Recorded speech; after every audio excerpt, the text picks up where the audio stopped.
Good evening, everyone. Thank you for joining. Thank you for joining. Good evening, everyone. I'll wait for everyone to come on into the room. Welcome, welcome. Welcome, everyone. Good evening. Welcome.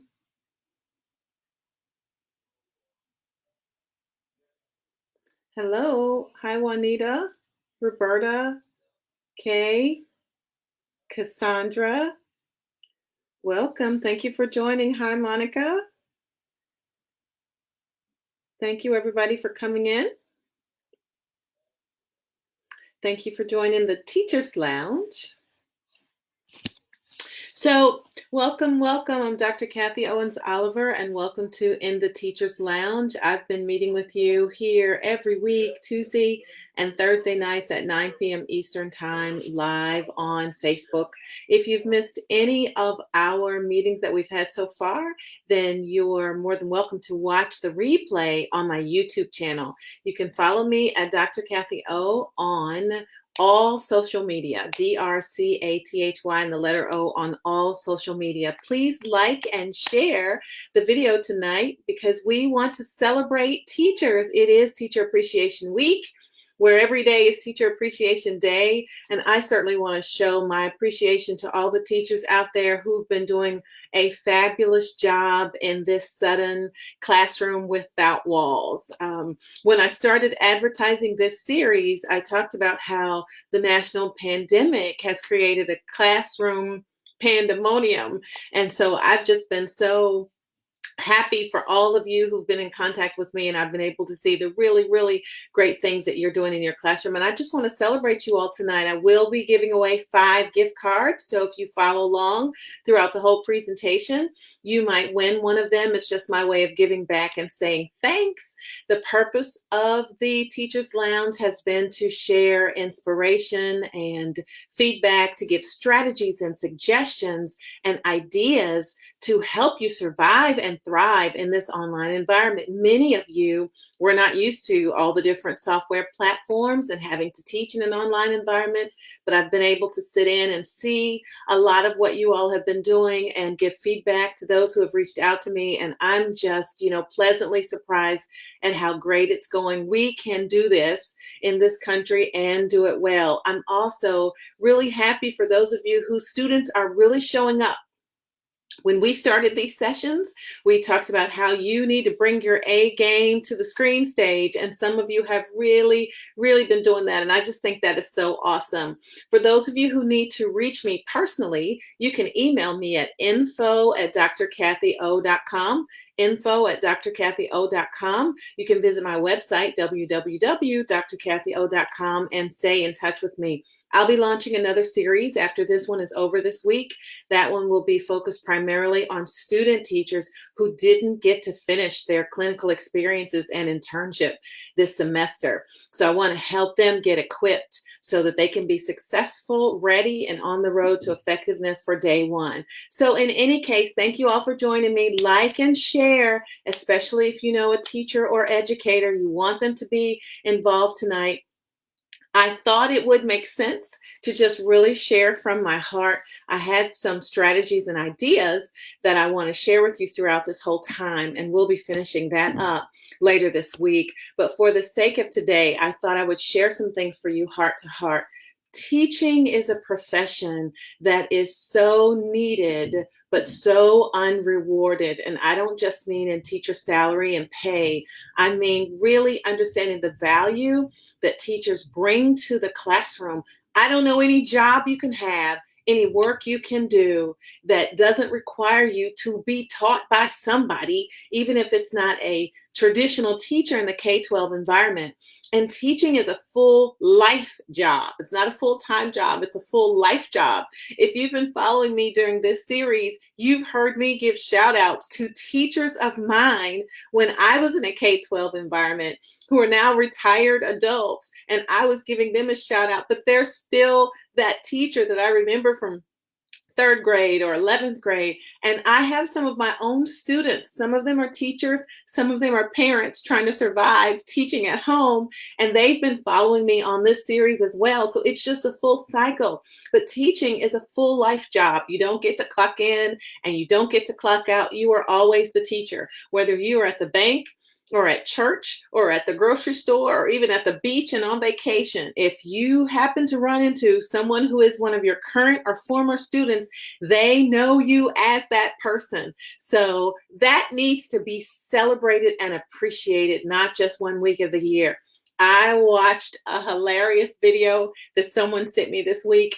There were quite a few expletives in it, but getting past that part, it was hilarious. It was a father sitting in his car, and he was saying that he was at his absolute wit's end dealing with his son, that trying to homeschool his son and help him get his work done in this environment has interfered with every part of their life. He talks about how it was putting a strain on his marriage, how it had him frustrated at home. Every minute his son needed something, a pencil, some more paper, some crayons, some juice, whatever it was. And he went on to say, listen, teachers need to be the highest paid profession in the country. All of the stimulus money should go to them. They should be tipped like waiters and waitresses, and they should demand 20%. So it was a hilarious video. If you haven't seen it, you can probably find it on social media.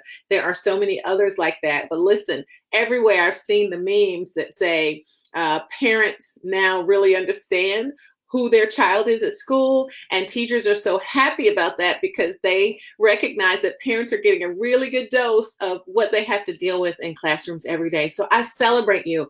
I celebrate all of you on the P4 continuum: pre-kindergarten, early adolescence, early childhood, toddlers, daycare centers, after-school programs, K-12 environment, college students, and postgraduate. I celebrate all the teachers, all the administrators, all the educators, all of the faculty members, the custodial workers, the media specialists, the guidance counselors, the school psychologists, the school secretary or executive administrator, the assistant principals and other school leaders. And I hope I didn't miss anyone. Bus drivers, we celebrate all of you for your commitment to children 180 days out of the school year, and all of the things that you do during the summer as well.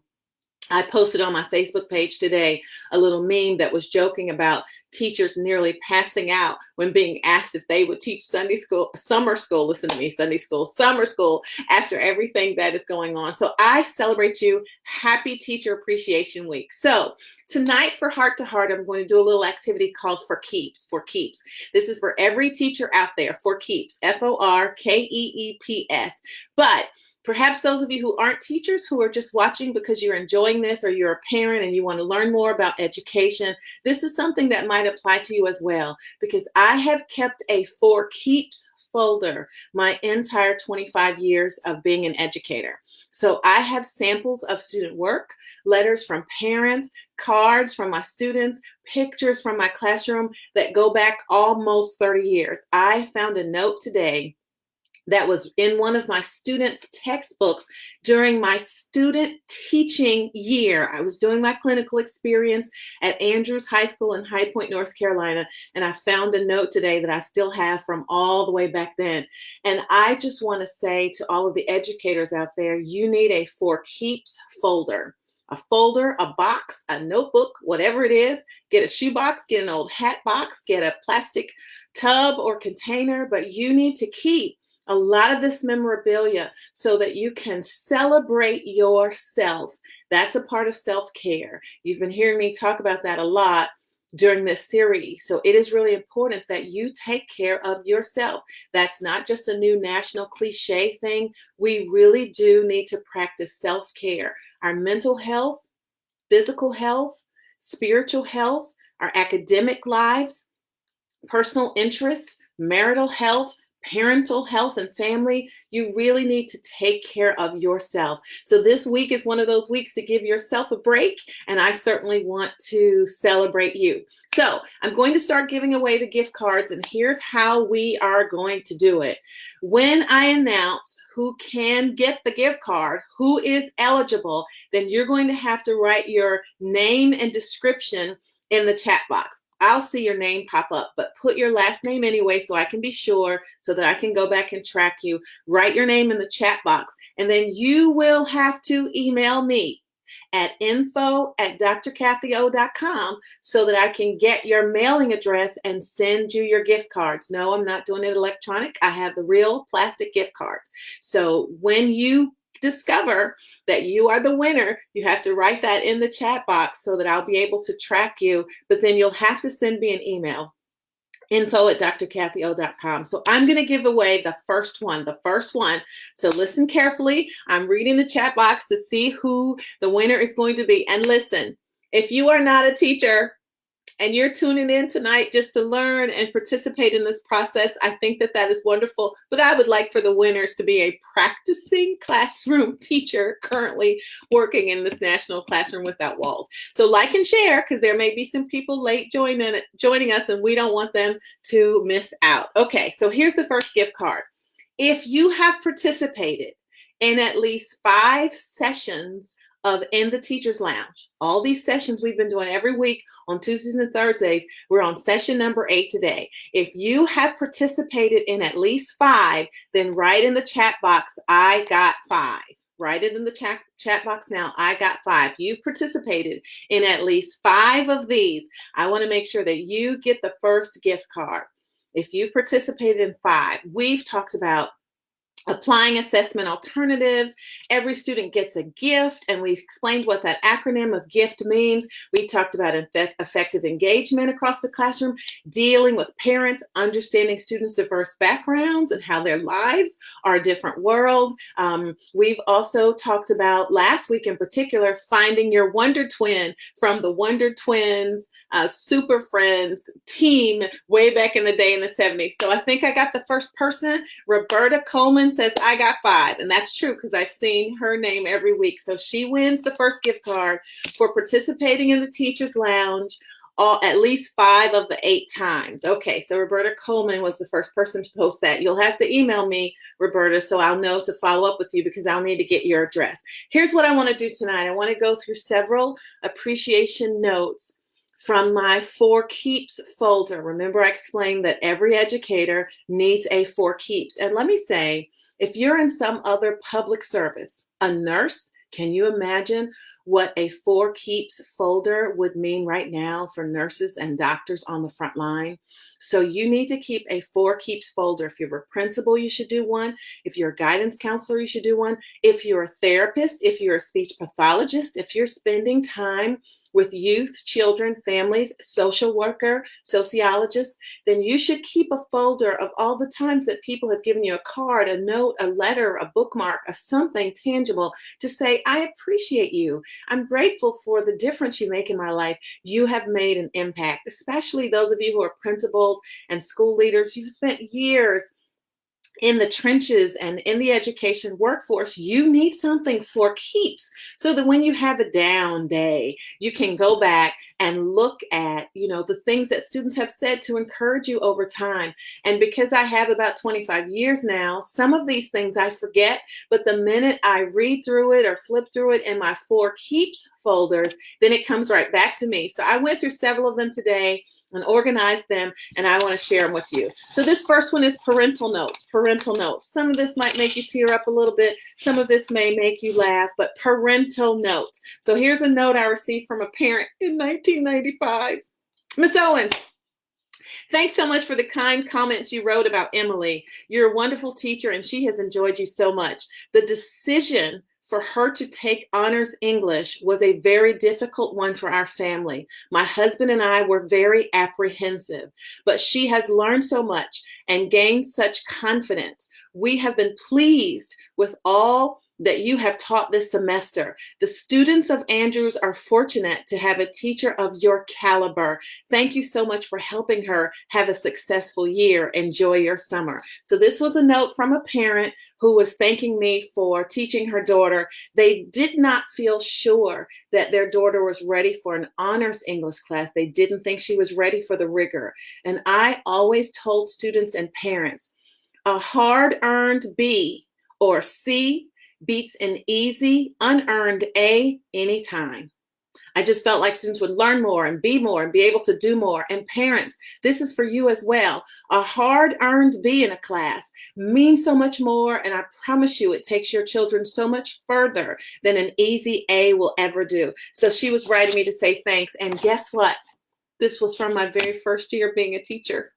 Very meaningful. I remember the student. I remember the last name. And if that student is watching and knows that that's from her parents, hit me up. Here's another one about 2 years after that. Dear Ms. Owens, thank you. I really appreciate your note explaining everything. I thought the issue might be something like what you said, but I appreciate the job that the students do, and I understand what it's like pulling a major publication together. I'm sure this was from when I was the journalism and yearbook instructor, and I had some parents in an affluent environment who felt that they shouldn't be doing real work in the yearbook class. And I had to repeatedly let them know from day one, this is not just the yearbook class. We're not putting a book together. We're becoming better writers. We're becoming better journalists. We're becoming better photographers, because I took work seriously. And when you as an educator don't take your curriculum and content seriously, then the students won't either. So she went on to say, I'm very happy that they do a good job and work well with others. My daughter, Stephanie, loves this class and her job on the yearbook staff. She talks about you in the class constantly, every day. As a matter of fact, it's the first class I get the rundown on when she gets home. So I really do appreciate the job you do, teaching, working under deadlines, the business management, the relationships among peers, teaching teens how to work together, teaching leadership skills, and many, many more. Not to mention how quickly you respond to parents. Thank you very much. My husband and I offer our encouragement and support. If we can help in any way, don't hesitate to call. This is an example, again, of parental notes. When you get notes from parents like this, then they make up for the ones you get from disgruntled parents. It seems that when we have a complaint about something, and that's just part of American culture, we're quick to share what our complaint is about a restaurant, about an experience at a hotel, or any other place where we've gone to receive some customer service. We're quick to complain about what we don't like or what did not go well. But we're slow to say, great job, I appreciate you, that was awesome. How many times, even during this pandemic, have you called a restaurant to say, the person who took my order, or called the manager to say, the person who brought our food out to the car? How many times have you written a note or a letter to say, I appreciate all the hard work you're doing to make sure I still get my favorite food or what have you? This is the time to show your appreciation and say thank you. So that was just an example of, what did I say? Parental notes. Okay, gift card number 2.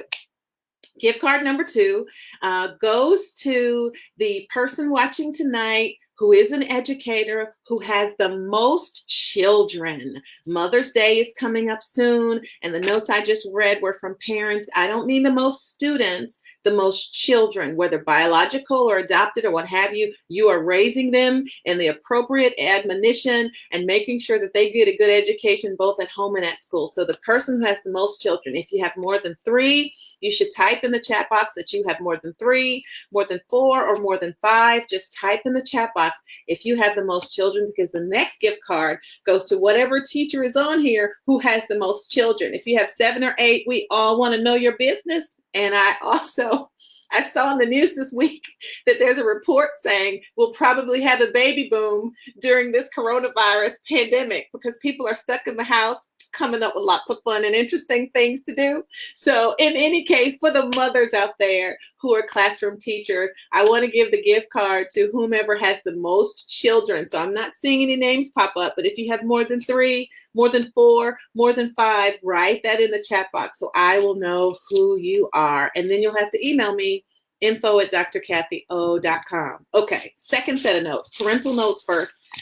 These notes I labeled and categorized today as perspective notes, because sometimes there's a note from a student, a parent, a colleague, and it helps us to put ourselves as teachers and the decisions we make and the things we do in perspective. So that's what I want to talk about when I share some of these. Here's the first one. One thing I've learned in this class, and this is probably from my end of the year evaluation, I always had my students write a short paragraph of something that they've learned in the class. I see you, Demetra, one and done. Anybody got more than one and done? But I had them write something that they had learned. You've heard me say during this series, it's not about what you have students doing. It's about what they're learning, and they need to be able to articulate it. So I had them write that. And this student wrote, one thing I've learned in this class is whenever you argue with Miss Owens, she always gets the last word in.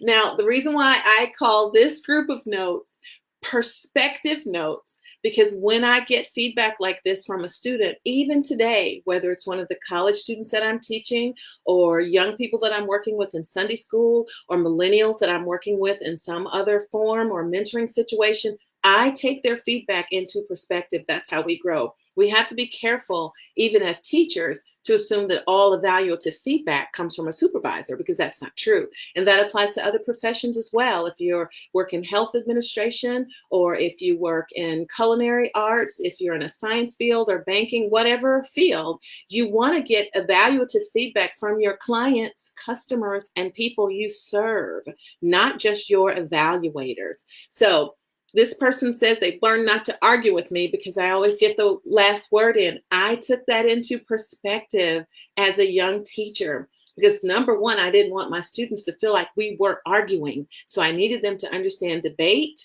persuasive argument, and the right to disagree. And I also had to really look at myself. Why do I have to get the last word in? Is that any form of disrespect with my students? And so that made me put some of my teaching in perspective. Okay, here's another one, perspective from a student.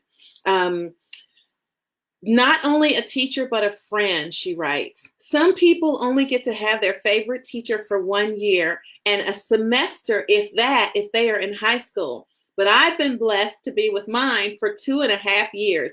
This is probably, I'm sure, I see the name, a student who had my English class a couple times, and then she may have also been in the journalism class, or she may have been in a teacher cadet class, one of the favorite classes I taught for high school students who are interested in an education career.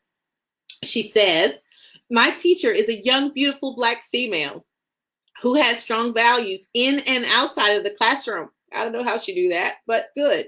My teacher never judges someone for who they are, but she tries to mold them into who they will become. I put that in perspective. That certainly is a characteristic I wanted to have, but there's more. My teacher is very picky about some things, though. Don't ever sit in her chair or she will have your neck. Her desk is only, capitalized and underlined, her desk and nobody else's. She brushes her teeth every day right before third period. And she hates for people to bother her when she is feeling sick. And that is so true. I remember all of these things that my students would pay attention to. Children comment on everything. She ends by saying, my teacher has taught me many life lessons, almost too many to write down. Miss Owens has gone above and beyond the expectations of a teacher because she has become my friend. Perspective, putting it all in perspective. Here's another one. This is a card from one of my classes, and a group of students got together and they gave me a card, and I guess a gift card or whatever. This student whose name is on here, there are 3 of them, but the one whose name is at the top, she follows me on Facebook right now. I tagged her when I've been promoting the Teachers Lounge because she tells her teaching stories all the time. And so she sent me a card. May this time be the start of much success for you. And may your future plans work out the way you want them to. Michelle, they've worked out just the way I want them to, because not only am I teaching, but I'm teaching teachers now. And that's such an honorable and noble and awesome career for me to have. And so she writes at the bottom, to Miss Owens from Michelle. And then she writes, stay cool, but lose the sarcasm. Perspective. When I got that card from her, it made me put that in perspective. Okay, here's another one. The thing I learned the most was my literary terms. Every day, get out your literary term sheet. The other thing I remember is all the times you told me to shut up and turn around. But overall, I've enjoyed this class. When I got this one at the end of the year for a student, I had to ask myself, did I really say shut up? I hate to confess, I probably did. If a student really, really, really got on my nerves, I might have said shut up. So that's a perspective note. Here's another one. One thing I've learned from you and I will always remember is that Miss Owens is a really nice teacher, despite what everyone else says about her. I learned a lot. I will never forget her. I hope to have another class with her again. Miss Owens, thanks for everything. And my mom said to tell you to have a great summer. When I read this one, I put in perspective, what is everybody saying about me? Because she wrote, I've enjoyed this class and I've learned you're not as bad as they say. So I later understood what that meant. I have what I call a love-hate relationship with my students. They love me for the rapport and the camaraderie and the respect that we develop, but they kind of hate all the work they have to do. And that's even true for my adult kids. Okay, get this one. You're not ready for this one. Pay attention. Listen to what this student wrote to me. I did not bother to memorize the first 2 stanzas of The Raven by Edgar Allan Poe. Now, as an English teacher, I loved teaching Edgar Allan Poe. He goes on to say, I did memorize it because he is under the influence of Satan and he's highly cultic. The literature that Poe is known for writing is all considered grim and grotesque, and I do not wish to fill my mind with such atrocious stuff as his. I love a student who writes well. He is an example of modern day satanic music. The only difference is that his is poetry, and Poe and I strongly disagree. Now, when a 14-year-old expresses his personal beliefs this way as a homework assignment, this is not the time to go calling parents and demanding a meeting and forcing him to memorize a poem by Edgar Allan Poe, The Raven, because what I was trying to teach him was not to be like Edgar Allan Poe.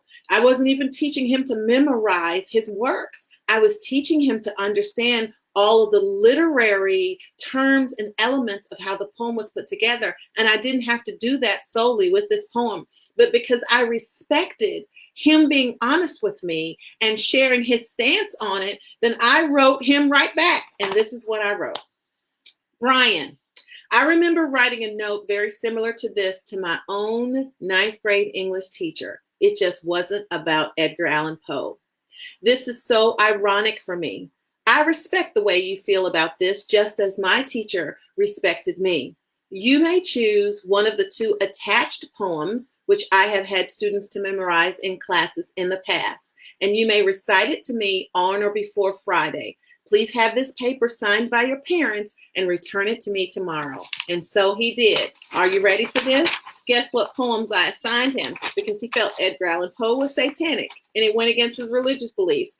So I assigned him a poem called Simon the Cyrenian Speaks. And if you don't know who Simon the Cyrene is, then you're going to have to go to Sunday school. But the poem was written by County Cullen. And so this was something I was able to pull to give him a different option. I also gave him a second choice that came from Ecclesiastes chapter 3, verse 1 through 8. You probably know it as To Everything.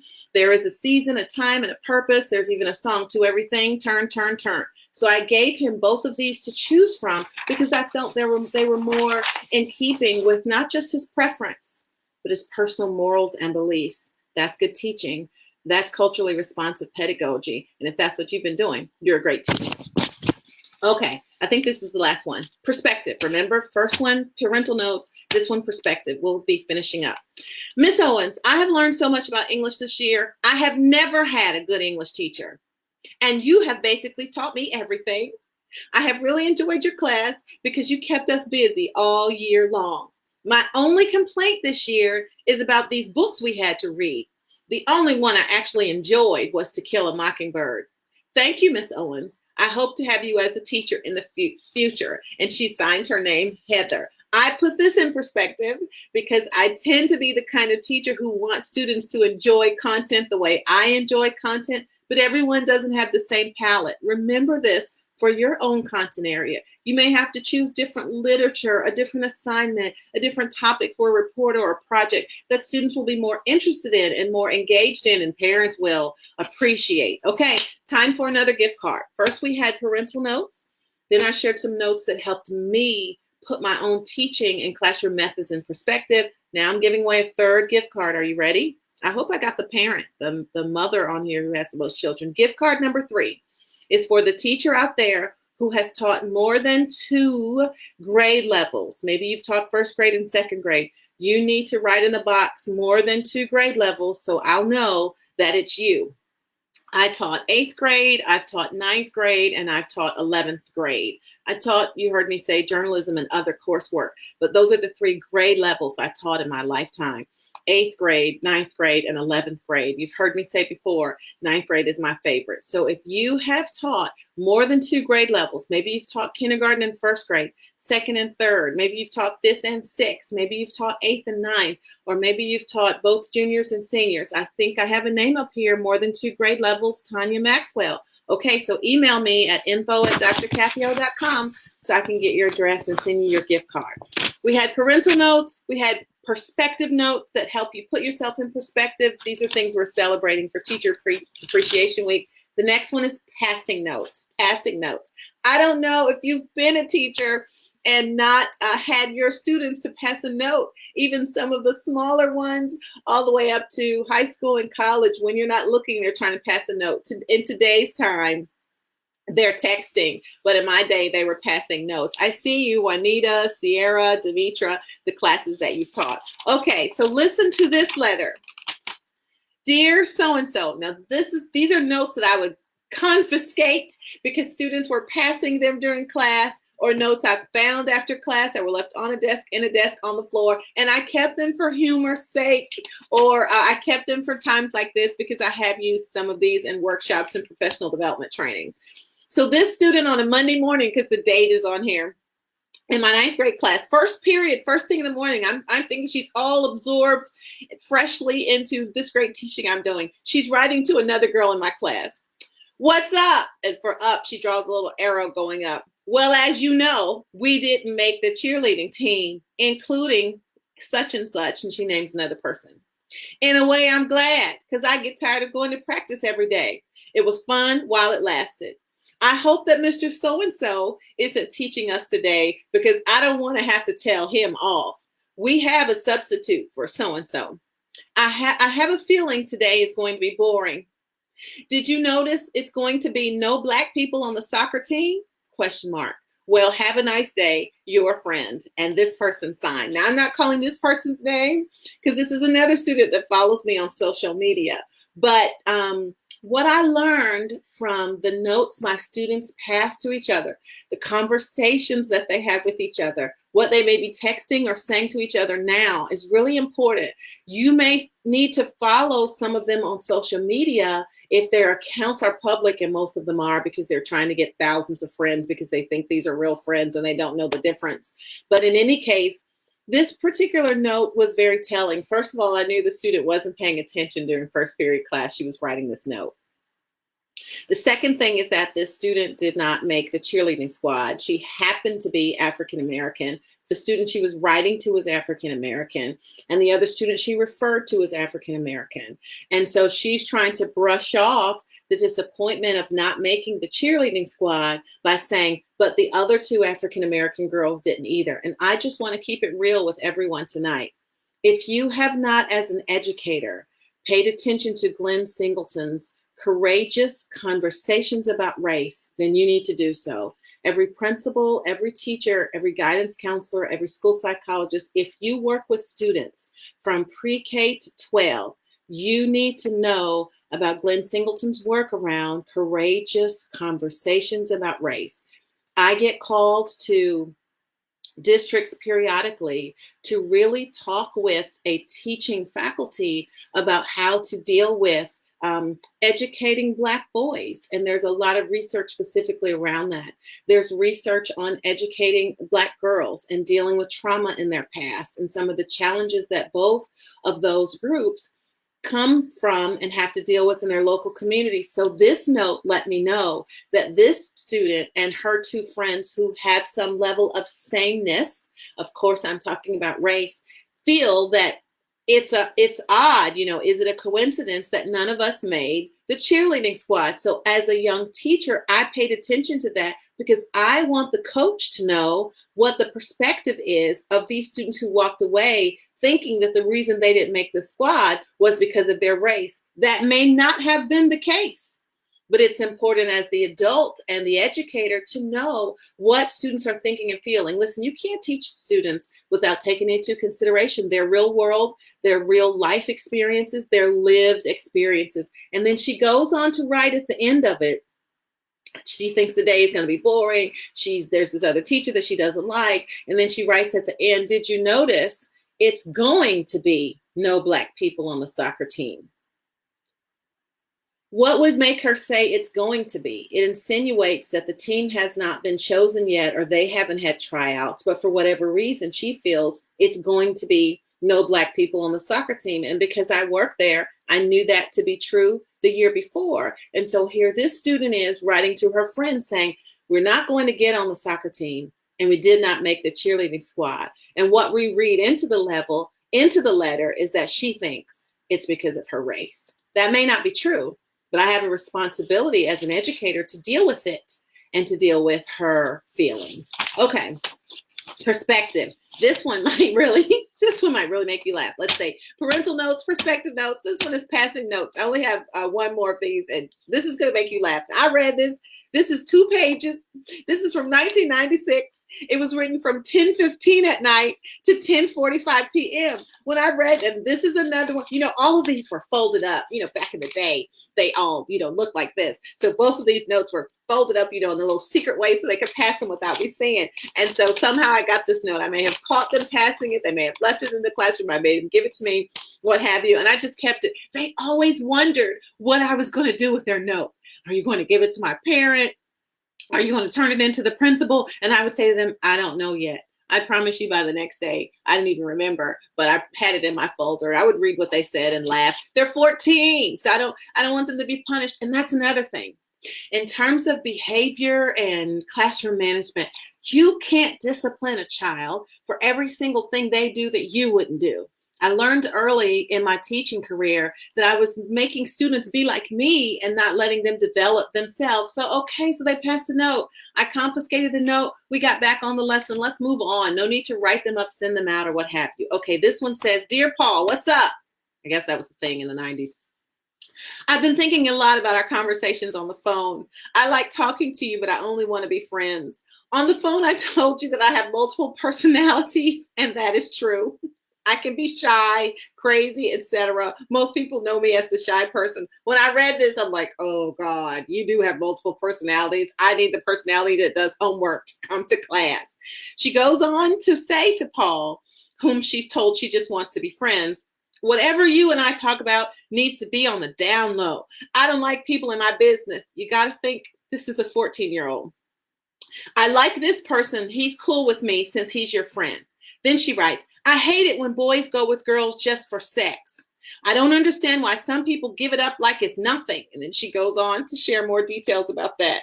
Then she says, I may not go with anyone for a while until I've had time to think about ways to make a relationship last. I am flattered that you want to talk to me, but it seems like you may want something I may not be able to give you. But I do want a steady boyfriend. There is a difference between a girl calling a boy and a boy calling a girl. And it seems like I get more respect from a boy if he calls me. So here's my phone number. When I read this today, I just laughed and laughed. I pictured these two students. Listen, parents, stop acting like you weren't 14. Teachers, stop acting like you weren't 14, that you were never 15 and 16, that you didn't go through your season of stupid. I have over 32 nieces and nephews. I have 7 siblings. I have over 32 nieces and nephews. That's just on my side. That doesn't even include my husband's 7 siblings and all the nieces and nephews I have by marriage. And I have a really good open relationship with all of them. You know why? Because I remember being 14. I remember being 21. I remember being 24. I remember stupid mistakes I made at 27 or 28 or 12. And sometimes as parents and teachers, you forget some of the really dumb stuff you did. And I tell parents all the time, somewhere between 20 and 30, every human has what I call the season of stupid. It seems like you look back at those years, just think about your own now. You look back at those years and you wonder, what was I thinking?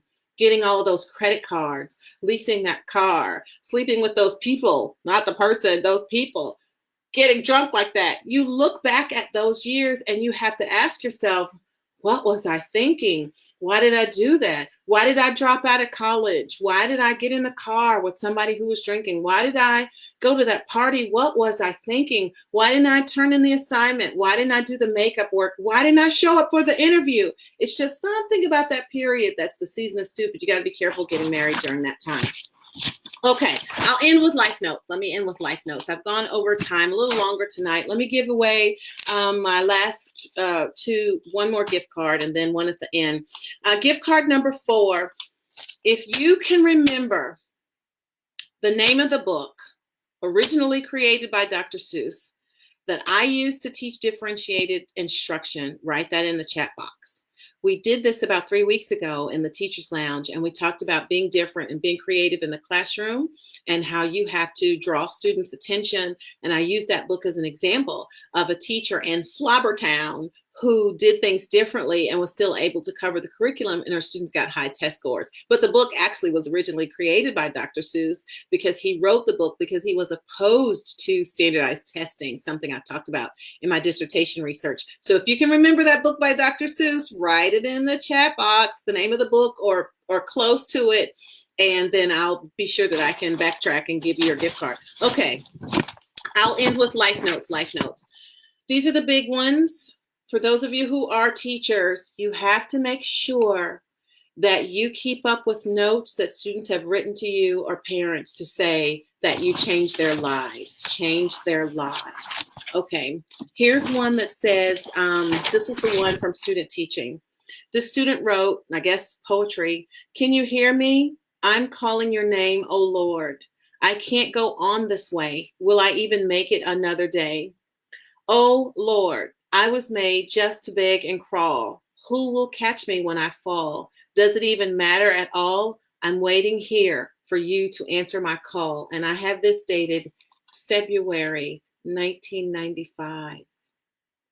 When a student writes a note saying, I don't know how I can go on and I don't know if I'm going to make it, take that seriously. I don't have to say any more about that. I think you know exactly what I mean. This student writes, "Hopefully you remember me, but if not, I will refresh your memory." And this came like maybe several years after this person graduated. "I was in your honors English class. Anyway, I don't think I'm strange. Please don't think it's strange for me to be hunting you down like this, but I wanted you to know you're the best teacher I've ever had, and I admire all of your success you've had this far in life. As a Black female, I believe I was blessed to have young, intelligent Black women as a teacher, and you are a mentor to many of the students, regardless of their ethnicity.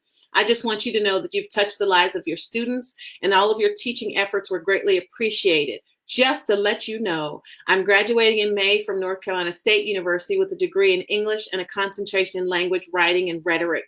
I'm attending law school at Emory in the fall, and hopefully I'll be interning in Egypt this summer. Send me an email when you get the chance, and thanks for all of your advice and your words and actions." This person, Ashanti Lilly, is an outstanding, accomplished attorney now with her own practice. You can follow her online. But imagine what it means to me to get that kind of life note. Here's another one. "Last night at church, I realized how much I appreciate you and what you do to help your students. Sometimes just by the book learning isn't enough, and I'm glad you share with us in some ways your faith." I don't remember doing that. That kind of crosses the line. But listen, who you are always comes through. You don't have to announce it. She says, "Just recently, I became a member of Oakview Baptist Church, and shortly after joining, I gave my life to Christ." And then she goes on to explain my impact on her life. And she says, "Don't stop sharing your faith. Every day I have to work with people who aren't learning about God, but you help me to keep trying." That's a life note. That's just knowing that you've had a major impact on somebody else's life. The very last one. I made all of my juniors write, "Who am I? Why am I here? What does it matter?" They had to answer all of these questions. This one comes from Ryan McDowell. I'm making a copy of this one and mailing it to him. I also follow him on Facebook, and he follows me. He's a pastor now, maybe in Florida. I have to remember where, but we stay connected online, and I want to send this to him. This is what he wrote. "Who am I? I'm a writer, a singer, a dancer, an athlete, a lover." Okay, Ryan. "A Christian, an actor, a son, a nephew, a cousin, and a graduate. When I take a look at all these things, it gives meaning to the characteristics that woke up and make up Michael Ryan McDowell. I am here simply to fulfill my duty in each of these titles, but mainly to praise him that has made me. I am here to seek him. Why it matters is because it defines who I am and who I represent. Somehow I kind of knew he might be a pastor someday. Awesome singer, beautiful wife, beautiful children. That's a life note. So every year during Teacher Appreciation Week, I go back to my 4 keeps folder and I read my life notes. Last gift card, and we're closing for tonight. Thank you all so much for joining me. I see your response, Juanita. Thank you for posting that. So this is the last gift card. Are you ready? This one is for the teacher out there or the educator, principal, what have you, whose birthday is closest to today. Your birthday in May is closest to today. Could have been yesterday, a couple days ago, today, or tomorrow, but if it's closer to today's date, May 5th. If your birthday is closest to today, then write your birth date in the chat box and then write to me, info@drkathyo.com, so that I can get you your gift cards. Thank you so much for joining tonight, everyone. I appreciate all of you. I celebrate teachers everywhere, and I encourage everyone who's watching to celebrate teachers everywhere. And I don't say that it is a thankless job. It is a thankful job. People who are grateful and appreciate life and know who they are, those are the ones who become teachers, because teaching is not a full-time job. It is a full life job. So happy Teacher Appreciation Week. Happy Teacher Appreciation Day. Thank you for joining. I'll be back on Thursday for our last session of In the Teacher's Lounge, 9 p.m. Eastern Time on Facebook Live. Thank you for joining me. My email address is info@drkathyo.com, and you can follow me on my website, drkathyo.com. Have a good evening.